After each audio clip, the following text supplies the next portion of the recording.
এইবার চুরির অভিযোগ উঠেছে বর্তমানে বেশ সমালোচিত মডেল দিশার মা ও খালার বিরুদ্ধে। বর্তমানে মডেলদের মধ্যে বোল্ড লুক ও খোলামেলা পোশাক নিয়ে বেশ আলোচিত থাকেন এই মডেল দিশা। সীমান্ত সম্ভারের একটি কাপড়ের দোকানে চুরির অভিযোগ উঠেছে এই মডেলের মা ও খালার বিরুদ্ধে।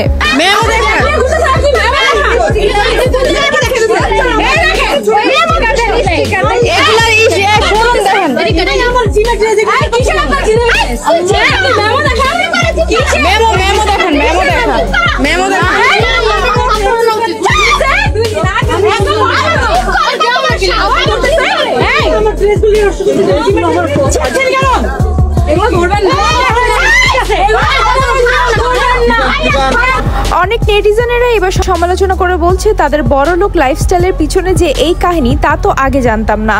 যদিও বা এই মডেলের পক্ষ থেকে এখন পর্যন্ত কোনো স্টেটমেন্ট দেওয়া হয়নি।